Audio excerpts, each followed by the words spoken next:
खुलुमबाय रायजोफोर दिनै फुंबिलिनि खौराङाव फिन खेबसेबाव बयखौ बरायनानै लाग्रोबाय। गिबियावनो जायफोर बिथांमोना आंनि बे लेटेस्ट बड' क्रिएटर चेनेलाव गोदानै नायदों बिथांमोना फुंनि समाव आरो मोनाबिलिनि समाव लेटेस्ट खौरां एबा आपडेटखौ मोनबाय थानो थाखाय गिबियावनो चेनेलखौ साबस्क्राइब खालामना लाबानो जाबाय। दानिया फैदो खौरांखौ खोनासंलांनि। गिबि खौराङाव दङ गेदेमा रन्जन दैमारिखौ फिन आरोबाव मैया हस्पिटालाव थिसननाय जादों। देहानि आनजादनि थाखाय बिथांखौ गुवाहाटीनि GMCHआव थिसननाय जादों। बिथांजों लोगोसे माखासे नखरनि सोद्रोमाफोरा नुजाथिदों।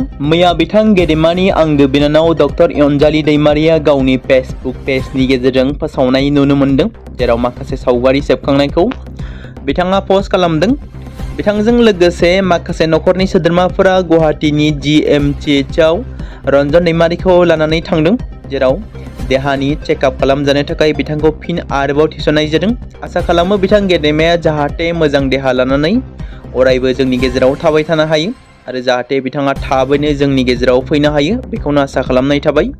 मानोना बिथांनि CBI केसआ दासिमबो बोखारजायाखै, जेराव बिथांजों लोगोसे माखासे बारग' NDBफ्रा दासिमबो जोबथेसालियाव दं। माब्लानि दिनाव बिथां गेदेमाया जोंनि गेजेराव उदां जानानै फैगोन बेखौ आसा खालामनानै थाबाय।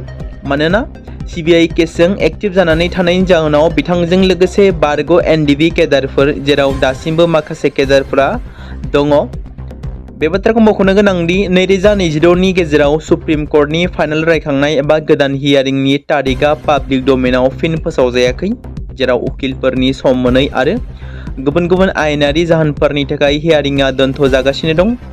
बेराफारसेथिं बिथां गेदेमानि बिनानाव अनजालि दैमारि नाजानाय आरो गोबां बारग' NDBफोरनि गोख्रों नाजाबोबाय थानायजों गोबां खेब हियारिं जानानै थांदोंब्लाबो मोजां फिथाइ थायाखै, जेराव गोबां खेब बेल हियारिं जानो गोनां समावनो उकिलफोरनि सम आरो खाबु होनो हायैनि जाहोनाव गेदेमा रन्जन दैमारिनि हियारिंआ आद्रा जानानै थादों। माब्ला बिथांनि फिन हियारिंआ जाफिनगोन? माब्ला बिथाङा जोंनि गेजेराव, बर' हारिनि गेजेराव, नखरनि गेजेराव उदां जानानै फैनो खाबु मोनगोन? बर'नि गोबां गोजौ थाखोआव थानाय दैदेनगिरि राजखान्थिगिरिफोरखौ आथिखालाव गेदेमा बिथांनि फारसे जेबो बाथ्रा बुङै, जेबो गारां दिखांनायखौ नुनो मोनदोंसै। उदां खालामनांगौनि थाखाय सोरखारनि हेंथायै बाथ्रा बुंनायखौ नुनो मोनाखै।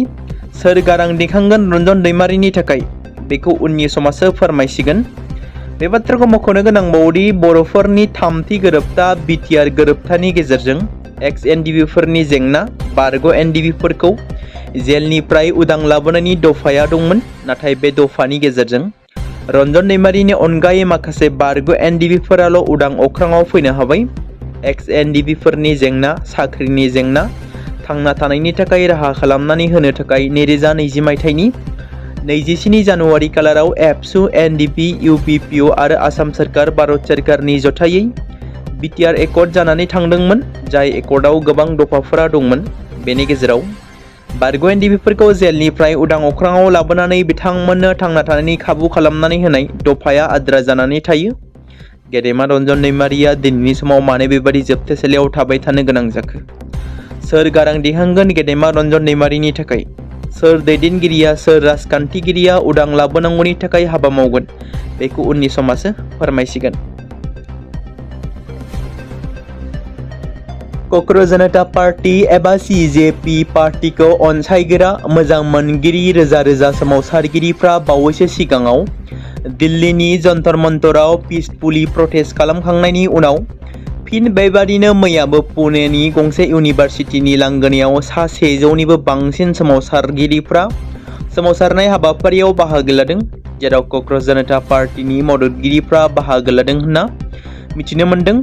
जेराव साबित्रीबाई फुले पुने इउनिभारसिटियाव बृहस्पतिबारखालि एबा मैया गोजोनै सोमावसारनाया जायो। बे सोमावसारनायाव दाबि खालामनाय जायो सोलोंथाइ मन्त्रि धर्मेन्द्र प्रधानखौ रिजाइनेसन होनाय आरो बिबान एंगारनांगौनि धर्मेन्द्र प्रधान निट पेपार लिकनि गारां दिखांदों। सोमावसारगिरिफोरखौ थांखिनानै क'क्राझार जनता पार्टीनि सोमावसारनाया जालाङो। मोनसे दुखुनांथाव खौरां। गोलाव सम गोब्राब बेरामजों भुगिनांनानै थानाय क'क्राझार जिल्लानि दतमायाव थानाय बड'फा उपेन्द्रनाथ ब्रह्म फरायसालिमानि बटानि बिफाननि बिबुंगोरा मनिका मुसाहारिया बे बुहुमाव गैलिया। खौरां मोननाय बायदिब्ला मनिका मुसाहारिया केन्सार बेरामजों गाग्लोबजानानै फाहामथाय लागासिनो थानाय समावनो मैया अबथिरा रुंसारि जानानै थाङो। बिथांनि जिउ गोमानाया गासै ओनसोलावनो दुखुनि साया साग्लोबसारदों। बिथांनि अबथिरायै रुंसारि जानायाव फरायसा फरायसुलिफोरजों लोगोसे नखरनि सोद्रोमाफोर लोगोसे फोरोंगिरि सानसुमै मेलेमजिबिफोरा जोबोद दुखु मोननाय फोरमायदों। मैयानिफ्राय जागायबाय फुटबल फिफा वर्ल्ड काप 2026 बेखेवजेननाय गेलेनाया मेक्सिक'नि इस्टेडिय' एस्टेकायाव जाबाय। बेखेवजेननाय बादायनाय हाबाफारियाव मुंदांखा पप मेथाइ खनगिरि एबा रोजाबगिरि शाकिराया मेथाइ रोजाबदों आरो बिथाङा बेखेवनानै लादों। मैयानि बेखेवजेननाय बादायनाय हाबाफारियाव ग्रुप ए नि मेक्सिक' आरो खोला आफ्रिकानि गेजेराव जादों। बेखेवनाय हाबाफारियावनो बुहुमदांखा पप मेथाइ खनगिरि शाकिराया दाय दाय मेथाइखौ रोजाबनानै बेखेवदों, जेराव बिथांजोनि बेखेवनायखौ नुनानै गोबां अनसायगिरिफ्रा गोजोननाय नुदों। तामुलपुर जिल्लायाव जौ जुवा, ड्राग्स, गान्जा बायदि बायदि फेग्रा बेसादनि हेंथायै राहा लानो दाबि खालामदों एबिएमसुनि। जिल्लायाव जौ जुवा, फेग्रा बेसाद बन्द खालामनो एबिएमसुआ जिल्ला बेंगिरिनो गोसोखां बिलाइ गथायदों। तामुलपुर जिल्ला खुंथायखौ ड्राग्स गान्जा फालांगिरिफोरखौ हमनानै गोख्रों साजा होनांगौनि दाबि खालामदों एबिएमसुनि आफादगिरि टाइसन हुसेना।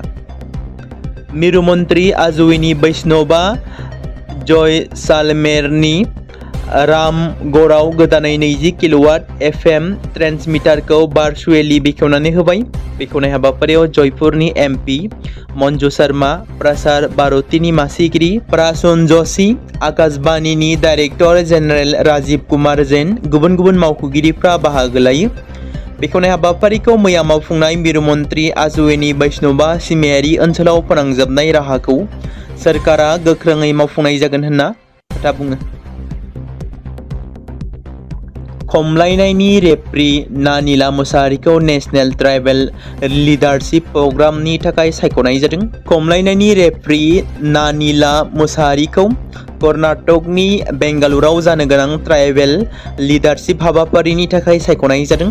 बिथांजोनि जाफुंसारनाया सुबुं समाजनि थाखाय गोग्गानाय लाबोदों आरो बड'लेण्ड इन्डिजिनियास गेम्स एस'सिएशन आरो खमलायनाय फेडारेशन अफ इन्डियाना बिथांजोखौ बाख्नायदों आरो बिथांजोनि जाफुंसारनायखौ साबायखर बावदों।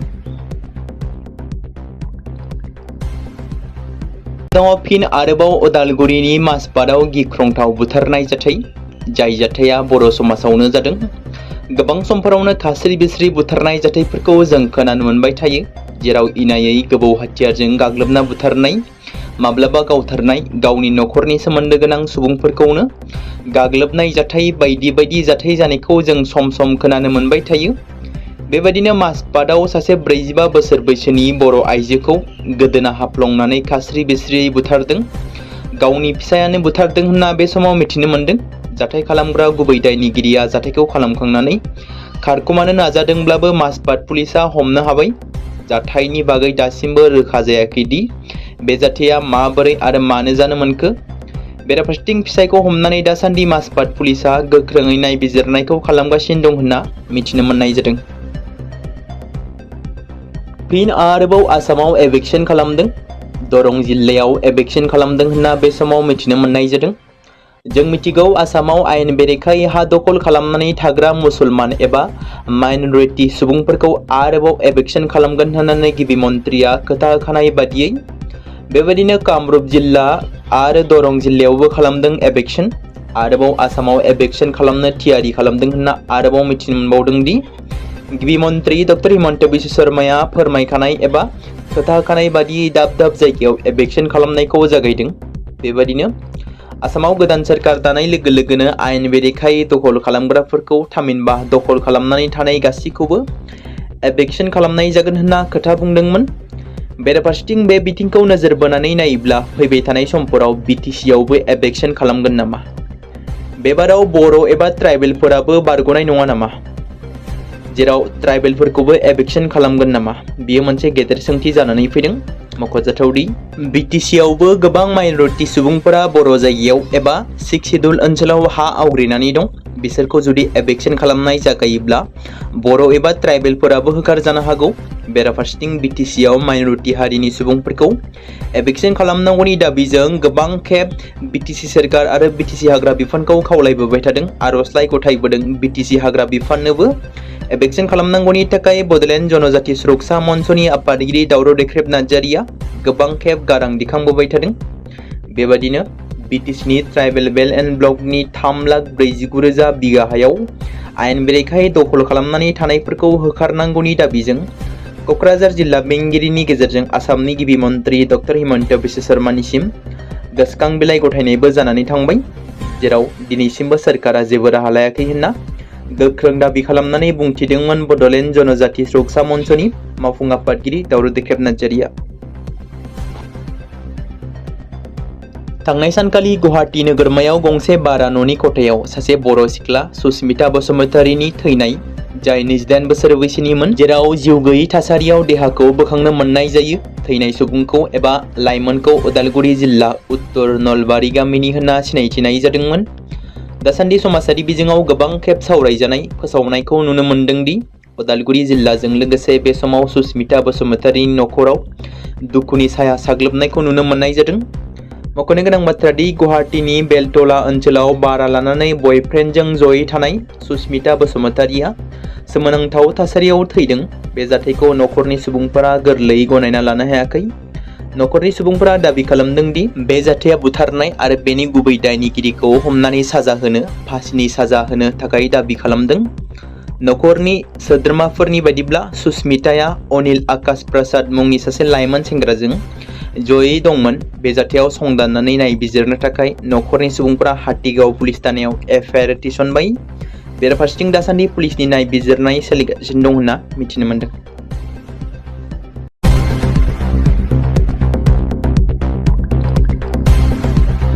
बे समाव मोनसे गोजोनथाव खौरां बाक्सा जिल्लानि बरमायाव थानाय रुरेल एकाडेमिया लानानै फैदों नोंथांमोननि थाखाय मोनसे गोजोनथाव खौरां। थांनाय SSLC आरो हायार सेकेन्डारिनि आनजादाव जाय फरायसा आरो फरायसुलिफोरा उथ्रिसारनो हायाखैमोन एबा फेल जादोंमोन, बेनि थाखाय रि-एग्जाम होफिननो गोसो गुदुं फरायसाफोरा थाबैनो बरमा सेकेन्ड गेटआव थानाय रुरेल एकाडेमियाव मुं थिसनफैनानै मेट्रिक आरो HS आनजादखौ होफिननो हागोन। बेनि अनगायैबो जाय फरायसाफोरा थांनाय मेट्रिक आरो HS आनजादाव नांगौ बादि जौखोन्दो एबा मार्क्स लानानै उथ्रिसारनो हायाखैमोन, बिथांमोनाबो बे रुरेल एकाडेमियाव एडमिशन खालामफैनानै मार्क्स इमप्रुभमेन्ट खालामनो हागोन। स्ट्रिम हिसाबै आर्ट्स, साइन्स आरो कमार्सनि गासैबो फरायसाफोरा रुरेल एकाडेमियाव एडमिशन खालामनो हागोन। बेनि थाखाय थाबैनो 8761903455 नङाब्ला 87203585 जानबुं नम्बराव जगाजग खालामहरनो हागोन।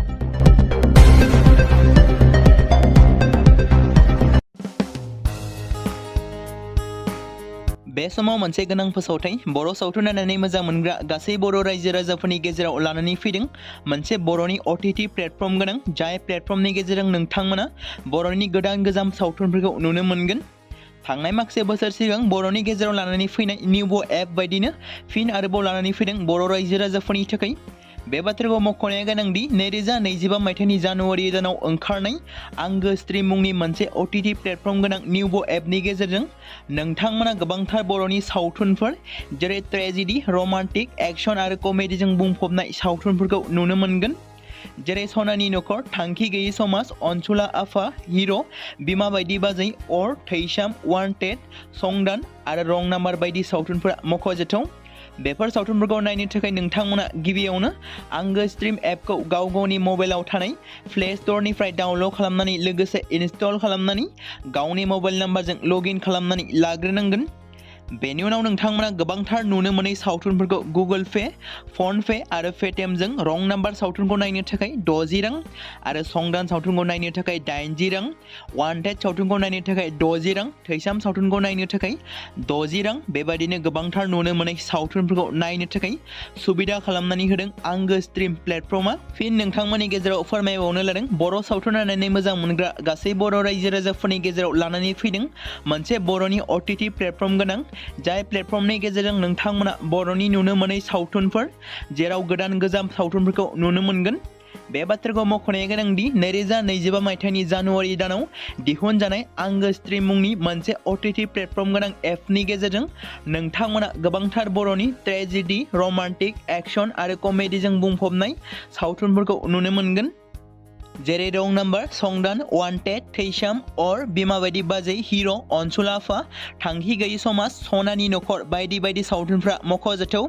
बेफोर सावथुनफोरखौ नायनो थाखाय नोंथांमोना गिबियावनो आंगो स्ट्रीम एपखौ गावनि मबाइलाव थाखानाय प्ले स्ट'रनिफ्राय इनस्टल खालामनानै गावनि मबाइल नाम्बारजों लगइन खालामखांनायनि उनाव नोंथांमोना गोबांथार नुनो मोननाय सावथुनफोरखौ गुगोल पे, फन पे आरो पेटिएमजों रं नाम्बार सावथुनखौ नायनो थाखाय 60 रां, संदान सावथुनखौ नायनो थाखाय 80 रां, वान्टेड सावथुनखौ नायनो थाखाय 60 रां, थैसाम सावथुनखौ नायनो थाखाय 60 रां, बेफोरबायदिनो अर सावथुनखौ नायनो थाखाय 60 रां पे खालामनांगोन। बेबायदिनो गोबांथार नुनो मोननाय बर' सावथुनफोरखौ नायनो थाखाय सुबिदा खालामनानै होदों आंगो स्ट्रीम प्लेटफर्मा। बे समाव मोनसे गोजोनथाव खौरां, BTC हालामनि रायजो राजाफोरनि थाखाय मोनसे गोनां फोसावथाय। क'क्राझार जिल्लानि सिङाव थानाय बड'लेण्ड एकाडेमि सिनियर सेकेन्डारि स्कुला लानानै फैदों गोजोनथाव खौरां। बड'लेण्ड एकाडेमि सिनियर सेकेन्डारि स्कुला 2026 आरो 2027 सोलोंथाइ बोसोरनि थाखाय लानानै फैदों नार्सारिनिफ्राय लानानै थाखो 9 सिम फरायसा आरो फरायसुलिफोरनि गुन गोनां सोलोंथाइनि थाखाय खम बेसेनावनो गोदानै मुं थिसननायनि खाबुखौ होगासिनो दं। मख'जाथावदि क'क्राझार जिल्लानि हल्टुगाव आउटपस्टआव थानाय क'क्राझार तिनिआलिनि बड'लेण्ड एकाडेमि सिनियर सेकेन्डारि स्कुला गुन गोनां सोलोंथाइ होनायजों लोगोसे थाखो 9 नि थाखाय इलेक्टिभ साबजेक्ट महरै मेथामेटिक्स, जिअ'ग्राफि, हिन्दी, हिस्टरि बायदि आयदाखौ लानो हागोन। मोजां सोलोंथाइ लानायनि अनगायैबो बड'लेण्ड एकाडेमि सिनियर सेकेन्डारि स्कुलाव उफ्रा सोलोंथाइ हिसाबै environment field study, English speaking course बायदिखौ लाफानानै सोलोंथाइ लानो हागोन। बेनि अनगायैबो गोजान लामा हान्थिनानै फरायग्रा फरायसा फरायसुलिफोरनि थाखाय आलादा आलादायै मोजां हस्टेलाव थानानै फरायनो हानायनि खाबुफोर होनाय जादों। बेनि थाखाय नोंथांमोना आबुङै मिथिबावनो थाखाय एबा थोंजोङै फोनांजाब खालामहर 9101 488 399 जानबुं नम्बराव।